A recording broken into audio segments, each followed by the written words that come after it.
Jumlah siswa yang mendaftar di sekolah rakyat di Kabupaten Pamekasan, Jawa Timur sudah terpenuhi. Tahun ajaran baru pun akan digelar tahun ini. Pendaftaran sekolah rakyat atau SR khusus jenjang SMP di Kabupaten Pamekasan, Jawa Timur telah ditutup. Total kuota yang ditargetkan sebanyak 50 orang kini sudah terpenuhi. Legalitas para calon siswa ini juga sudah ditetapkan oleh Kemensos untuk menjadi siswa sekolah rakyat. Pelaksana juga telah menyiapkan gedung sekolah rakyat yang sifatnya sementara, bukan permanen, di XD3 Keperawatan. Hingga kini operasional sekolah masih tahap kesiapan sarana dan prasarana. Pihak pengelola menargetkan kegiatan belajar mengajar bisa dimulai paling lambat bulan Agustus mendatang. Guru pengajar sudah ready, alhamdulillah sudah ready, sudah siap. Dan itu kepala sekolah sudah di retret kemarin oleh Kemensos, artinya sudah definitif termasuk guru pengajar. Berikut berkaitan dengan tahapan suksesi daripada sekolah rakyat ini, mulai dari rekrutmen sudah memenuhi kuota 50 saat ini. Menteri Sosial Saifullah Yusuf meninjau simulasi sekolah rakyat di sentra terpadu di Pangudiluhur, Kota Bekasi, Jawa Barat.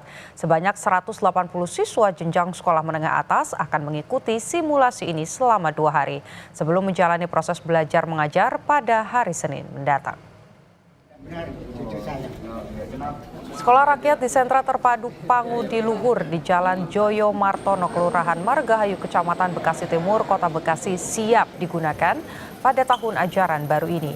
Menteri Sosial Saifullah Yusuf didampingi Ketua Tim Formatur Sekolah Rakyat Muhammad Nuh pada Selasa siang meninjau simulasi sekolah rakyat di STPL Kota Bekasi.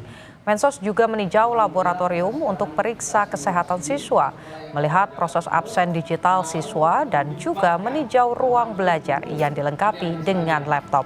Sebanyak 180 siswa mengikuti simulasi yang dilakukan selama 2 hari ini. Dalam simulasi tersebut, selain diberikan seragam, para siswa juga melakukan pemeriksaan kesehatan, talent mapping, dan uji coba pembelajaran akademik dengan memperkenalkan learning management system. Nantinya selama sekolah, siswa akan tinggal di asrama yang disediakan dan selama di asrama boleh dikunjungi oleh orang tua murid.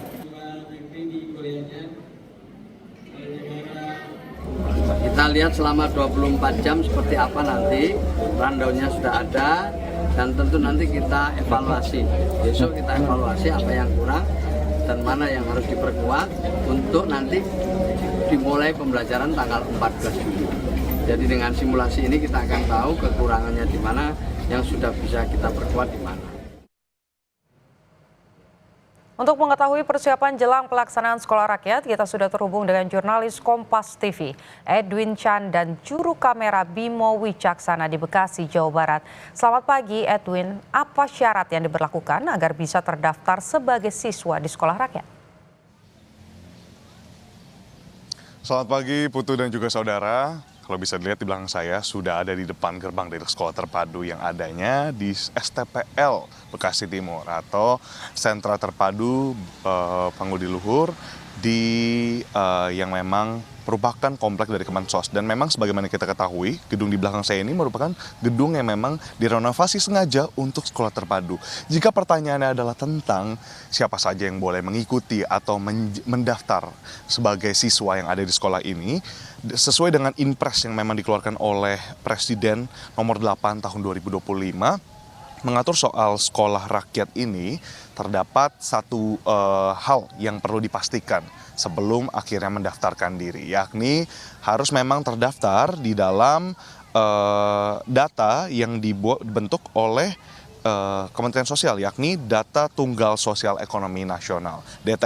DTSan ini merupakan acuan dari Kementerian Sosial untuk kemudian nantinya men-screening dan menyeleksi yang dimana cukup ketat karena tadi untuk para siswa yang boleh bersekolah di sini adalah mereka yang memang masuk ke dalam keluarga kurang mampu, Putu dan Saudara. Di sini masuk ke dalam 2 kelompok, yakni kelompok yang pertama ada pada kelompok desil 1, yang berarti 1-10% termiskin.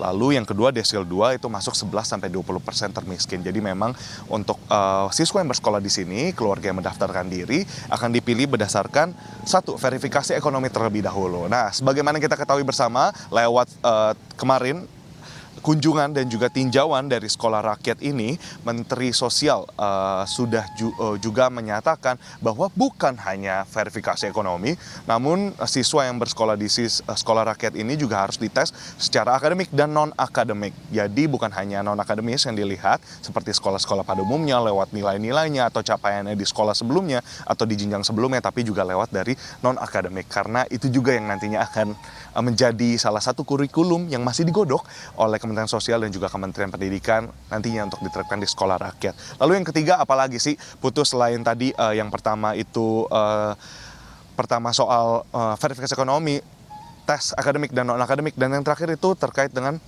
psikotes dan juga pemeriksaan kesehatan. Jadi karena memang sistem dari sekolah ini adalah boarding school atau sistem berasrama, sekolah keasramaan, memang siswa ini diminta dan juga harus dilihat dari segi psikologinya pun dari kesehatannya. Nah, yang menarik juga Putu dari sekolah rakyat sempat lewat perbincangan yang sebelumnya telah dilakukan ketika tinjauan pada hari Rabu, yakni 9 Juli 2025, Menteri Sosial menyatakan memang orang tua diminta untuk tidak khawatir anak-anaknya bersekolah di dalam.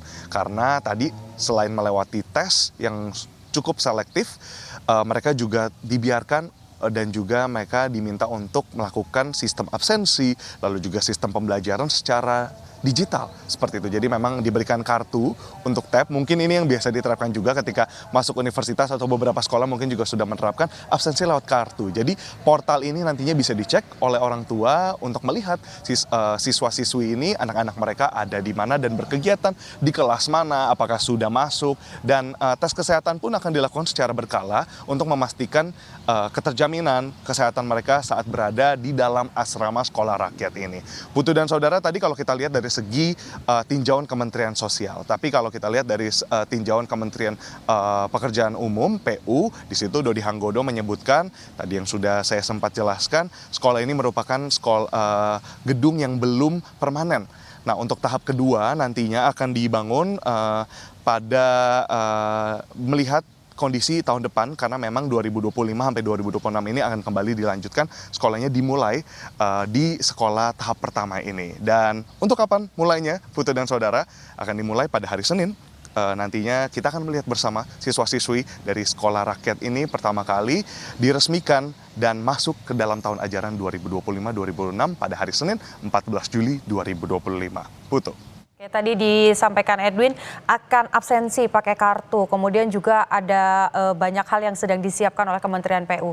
Tapi kalau dari pantauan Anda, Edwin, bagaimana fasilitasnya? Apakah metode belajarnya juga akan berbeda nih dengan sekolah-sekolah yang biasa kita temui sekarang?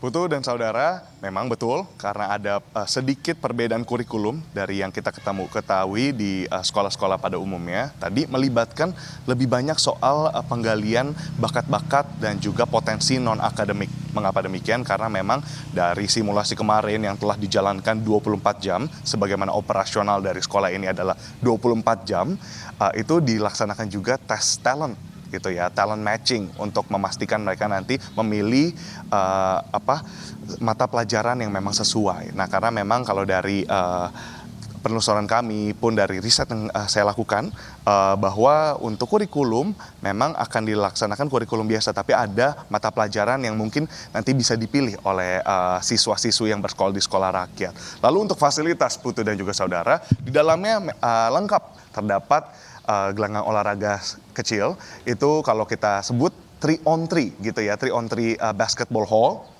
lalu juga ada pastinya tempat tidur, kamar yang nyaman, kasur bertingkat, sebagaimana yang mungkin di sini saudara dan Putu sudah lihat di media sosial ramai memang diperbincangkan, karena memang jadi perhatian masyarakat juga kenyamanannya dan juga kesehatannya mereka di dalam. Lalu juga ada kantin dan tadi semuanya tersistem secara digital, jadi harapannya memang sekolah ini bisa memberikan pengalaman pendidikan tapi juga kehidupan yang holistik dan juga komprehensif untuk menunjang nantinya pendidikan mereka saat bersekolah di sini. Untuk sekarang dari informasi dari tinjauan Menteri Sosial kemarin, Putu dan Saudara, akan ada 180 siswa tingkat SMA dan untuk tingkat SMP maupun sekolah dasar akan menyusul berkembang dengan pengembangan dan juga perbaikan dari tahap berikutnya untuk gedung sekolah rakyat. Putu.